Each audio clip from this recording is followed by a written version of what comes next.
Morning.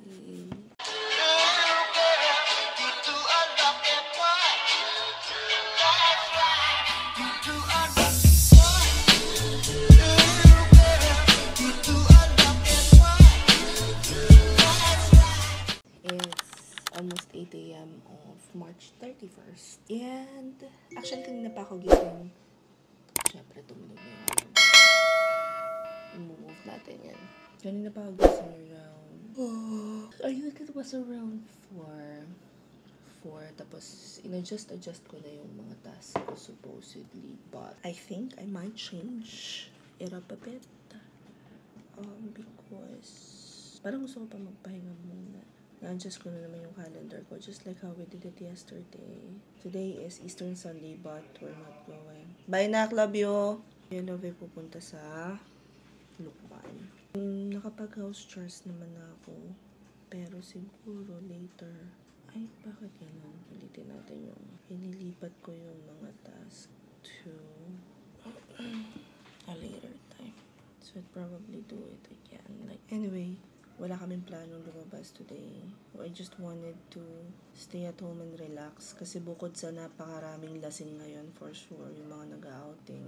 Sobrang init. Kahapon, love, no? Sobrang init. Siguro yun yung kinocomplain ng mga tao. Dumating kasi yung mga friends na the Personal Learning Network, the Expanders. They visited. It was just a random parang spontaneous lakad. We didn't plan on it. Pero naghanap sila ng malamig kasi sobrang init daw, which hindi ko nararamdaman kasi nga hindi naman ako lumalabas. So, hindi ko alam na sobrang init pala talaga sa labas. Pero grabe guys, yung pagod, as in, yung pagod namin kahapon, it was caused by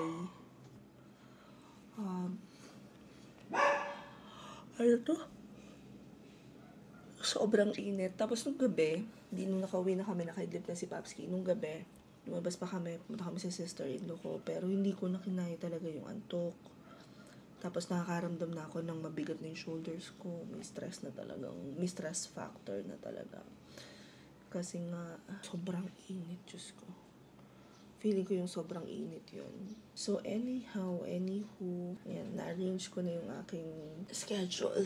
This is how today's schedule looks like. Meron pa rin tayo mga tasks. Yan. If nga pala, ewan ko kasi ganito siya. Pag naka-week view siya, ganyan. Naka-night mode ako. Naka-on ng night mode ko. And ganito yung tsura niya pag naka-night mode. If hindi naka-night mode, ganyan siya. Pero pag ini-on ko to, diba? Isn't that amazing? Nasakit kasi yung mata ko pagka masyado maputi. If you guys want me to create a tutorial kung paano kong ginawa yun, just let me know sa comment section. So, let's proceed muna sa aking first task, which is Notion tasks. So, anything sa Notion ko, I will do right now. Kung ano yung matatapos ko sa loob ng isang oras. 7 p.m. and maghapon magdamag talaga akong tulog. Like last night, I slept at around 8. Pagkatapos, nagising ako ng siguro mga 10 or 11. Pero natulog ulit ako. Nagising ulit ako ng 4. Natulog ulit ako ng around 7. And then I woke up at 3 p.m., 2 p.m.? And now, it's 7 p.m. Still March 31st. And really naantok na naman ako. Parang wala akong ginawa kundi matulog, maghapon, magdamag. And sabi ko nga kay Papski, sabi ko, siguro, ka-crash na naman yung katawan ko. Hindi nga nagka-crash. I don't wanna use the word crash kasi parang it's giving that negative feeling. But this is my body telling me na I need to rest. Plus, nag-copy ko kasi kami ng ilang araw. Pero ngayon, we're back to copy ko black. And ganito yung nangyayari sa akin every single time na magpapalit kami ng coffee. One of the things that I have been contemplating about, and I'll probably talk more about this on a different vlog, pero gusto ko kayong bigyan ng parang overview. Lately, napapansin ko, parang demotivated akong gumawa ng mga tutorials kasi nga, kinokopya lang nung iba. Tapos di man lang nagbibigay ng credit sa akin. And these tutorials, they're not readily available online. They're like strategies that I use for my clients, or strategies that I personally use that I didn't learn anywhere online. It's like me learning it out of experience. Tas tuturo lang nila sa mga profiles nila ng hindi man lang nagbibigay ng credit. And then, ang nakakaloka nito is itong mga taong to, they have followings. Hindi sila yung sasabihin mo na ang intention lang is parang to create contents. Their intention is clout or to build credibility or to build whatever. And nadidemotivate ako sa mga tao to. Ang dami nila. One has 30,000 following yata. One has over 200,000. One has, actually, 200,000. One has a group that has been there for quite some time. And over 100,000 new members. And the other one sa Facebook has over, I think, 80,000 following. Nawawalan ako ng gana kasi alam mo yung ninanakaw yung ideas mo. Kaya lang naisip ko, this is what I'll do. And this video is hopefully going to be a reminder sa akin na anyone that's giving negative vibes, mga comments, bashers, haters, yung mga hindi ko kailangan sa buhay ko, I need to go back to that parang process na hindi ko naiisipin, hindi ko nadadamdamin. I will just acknowledge na gago tong taong to and then move on. Kasi pag dinadamdam ko pa siya, tumatagal na, demotivate lang ako sa buhay, naapektuhan lang ako. And I've succeeded doing this naman before. Nagawa ko siya before. Even sa personal na buhay, hindi lang sa social media.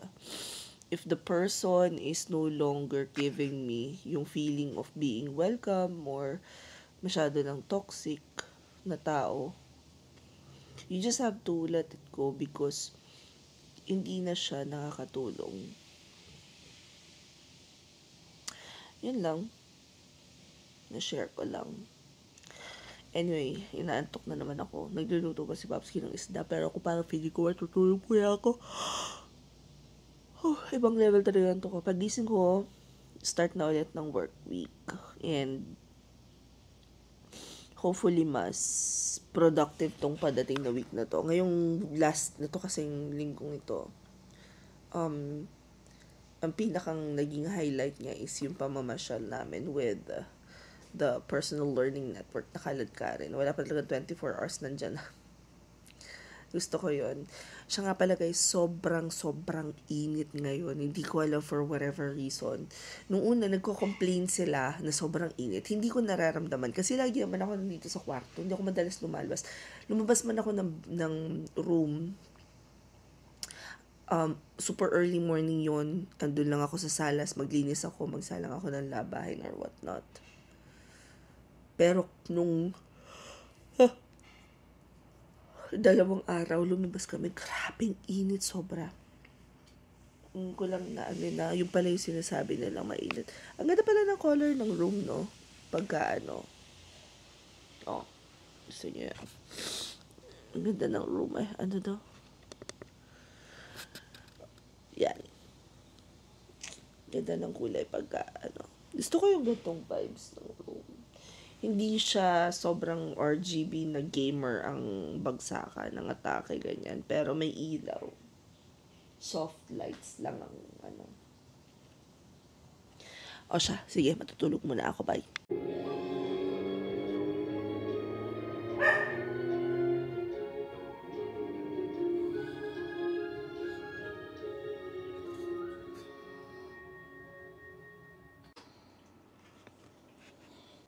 (2:30 in the morning) and it's April 1st, so Kaya kaya natin kumilos because marami tayong task every first of the month. Tapos Lunes pa.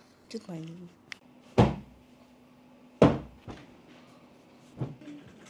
It's a death row. Don't you?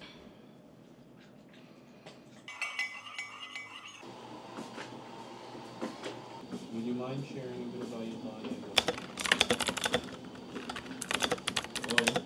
Hi! So come with me as we go to a very, very quick parang errands day na din. Plus, check ko talaga. May listahan kasi ako ng mga kailangan kong bilhin. So, we need to buy vitamins. Ay, hindi ko nadala yung ano. Although, meron pa naman. Sige, snow caps lang muna. May reseta kasi kami ng ano, ng vitamins from ROB as we work through our journey. We're planning on if mababless pa having another baby. So anyway, bukod pa doon magpapamaniped tayo, food spa and all that shit. And I'll bring you guys with us. Also forgot to mention, magpapa car wash si Papa. And I heard kasama namin si Tupoy. Kasama yata sa amin. Ando na sila sa labas. Ang boys, we're just here. Yan, dito lang sila. Kalat ng bahay ah. Yes! Tabi.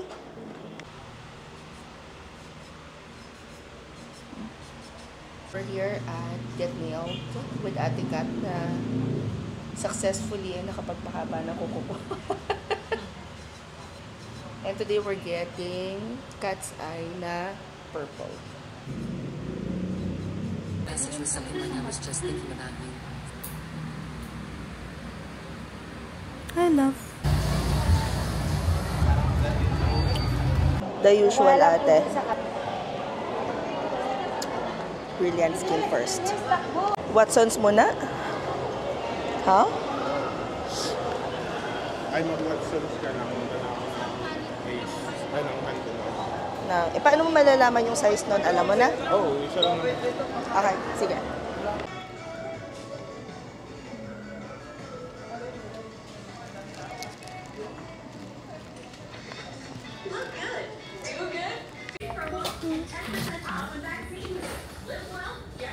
Naka 50 off yung...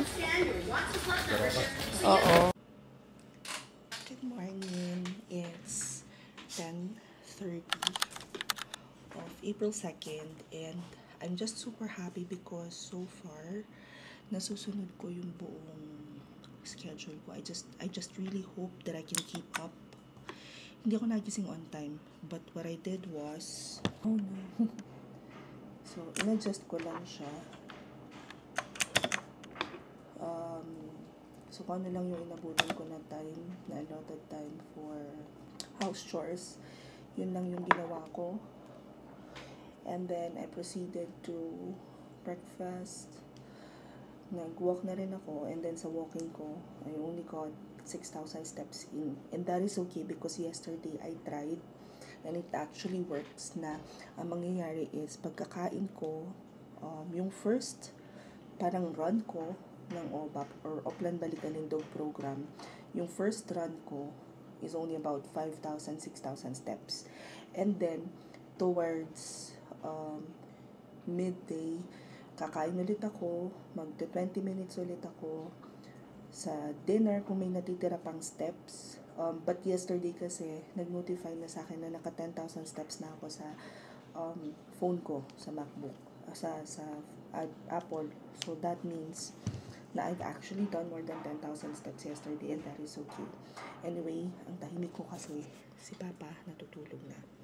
And right now, I am ahead of schedule so I still have some time para mag-work on contents.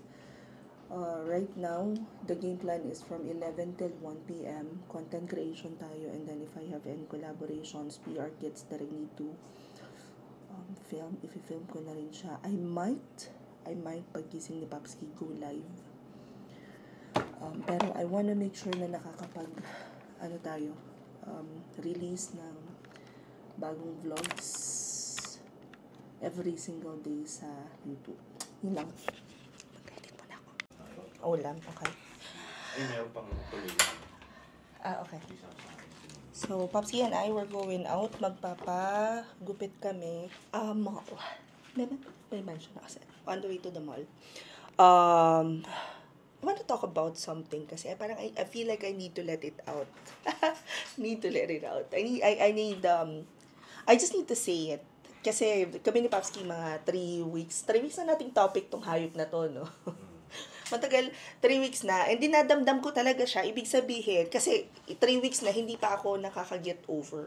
Wait, nasan yung aso ko? Ay, lalabas kasi namin si Chuko. Hindi siya pwede maiwan dito. Gawa na lalabas si Chunchun. Hinahanap ko siya na yun na naman siya. Hello, baby! Come on, let's go! So, going back to sa topic natin. I just need to talk about this siguro sa dito. Para lang mai-release ko na siya. Masabi ko na siya. Kasi natag na naman ako doon sa isang video about isang conversation sa Reddit about TikTok freelance VA content creators. I was never mentioned dun sa ano na yun, sa what do you call this? Dun sa thread na yun. And actually, okay lang naman sa akin, di ako na-mention ever. However, what's alarming is yung mga nag-comment dun sa iisang pangalan lang halos ang nabanggit dun sa thread. Pagkatapos, yung ibang nabanggit na content creators dun sa thread, parang siniraan din. So, dun sa end, parang yung OP, ang sabi niya, okay, so, it's parang they all agree na itong si content creator na to yung best content creator sa TikTok ng freelancing. The problem with that is this. Other than medyo suspicious siya, kasi parang pag kasi inimig ko, parang mayabang yung dating eh. Pero, isa ako sa pinakamalaking content creator about freelancing sa TikTok. Isa ako sa, kung hindi man ako yung kauna-unahan na nag-produce ng mga free tutorials about freelancing sa TikTok. This other person that's being mentioned there is the same person na isa sa listahan, sa mahaba-haba kong listahan ng mga tao na nagnanakaw ng contents ko. So yun, wala akong ibang mahanap na term para to describe yung nangyayari. But etong taong to, isa siya dun sa nasa listahan ko ng mga tao na ginaya yung content ko and did not give me credits. Tapos, yung hindi ko alam kung paano sisimulan or ikwento to, but I'm going to share this story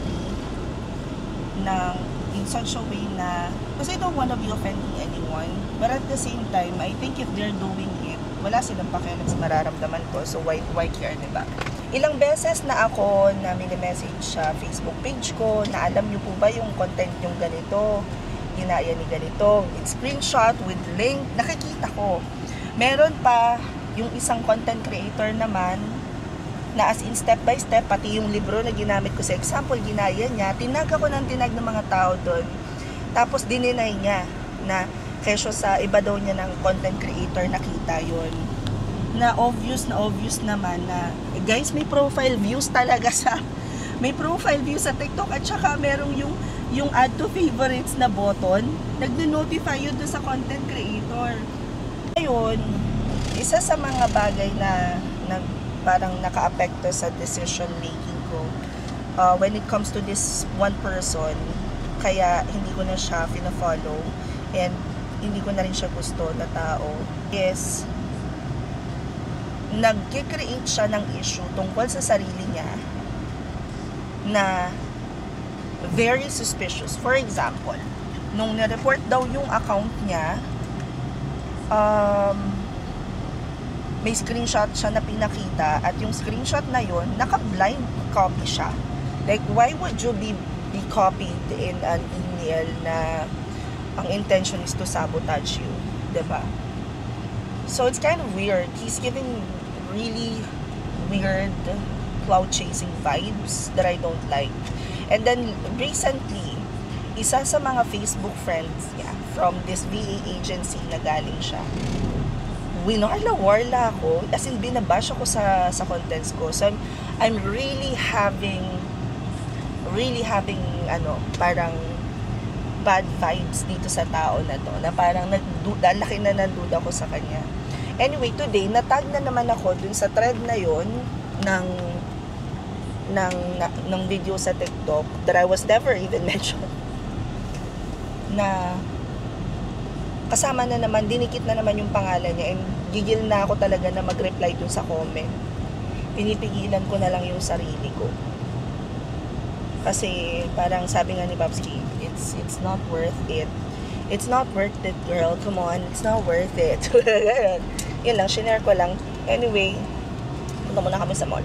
Dito kami nabili ng dog food, and habang hinihintay natin si Papski, I realized medyo kalat-kalat yung story time natin. So let's start from the beginning. Dito sa kwentong to, I started getting messages last year about this one person said, "Ma'am, yung video mo on how to create contracts, ni-remake ni ano." So I'm like, oh, that's good. At least marami nang makakaalam kung paano. And then, this same person sent me another message na, I have a feeling na ginagaya ka niya, which triggered my curiosity. So, tinignan ko siya. So, okay. So, may mga ano. I was okay with that until yung 364-day challenge na ginawa ko sa TikTok ang ginagaya na niyang isa-isa and not giving credits. So, dun ako nagsimulang bumigat ang loob sa tao na to. And early part of March, I decided, you know what, I'm done with this bullshit. In-unfollow ko na siya. During this time, hindi ko na rin madalas tinitingnan, pinapanood, or nag-stay sa mga videos niya. Because ang dami ko nakikitang red flags. There was also this instance na namamasyal kami, nag-live siya, and then yung kasama kong namamasyal, tinanong siya, sinong kaaway mo? Parang ang daming kasinungalingan na sinasabi nito na, ay wala ma'am, practice lang, or this is not my story to tell. Pero ang daming instance na gumagawa siya ng kwento. So, the mere fact na magsisinungaling ka to get clout or create contents, red flag ka na kagad sa akin. And ngayon, nung lumalabas na itong mga threads sa Reddit, pati pala sa Reddit, may mga ginagawa ng kwento. So, sabi ko, shoot na. And every time na ididikit yung pangalan ko sa kanya, sa mga tags, sa mga comment, naiirita ako. Kasi pwede ba? Ginagaya yan, ninanakaw niya yung mga contents na ginawa ko. Even the original tutorials, ninanakaw niya. Meron pa siyang pinalabas na free resource for client tracking na alam ko na hindi siya yung gumawa nun, dahil nung pinost ko yon, that was the time na nag-take ako ng course sa LinkedIn Learning. And I was very clear with my video na, guys, I want to share this with you because I just learned this sa LinkedIn Learning. This is the step-by-step process. Sabi ko nga, pag ako nagpa-exam, migrainein talaga tong tao na to. So yun lang, I just find it very alarming na may mga taong ganito. Pero sabi nga nila, hindi mo naman kasi mapipigilan yung mga tao, lalo na pag may ginagawa kang tama and nakakakuha ka ng traction sa mga platforms.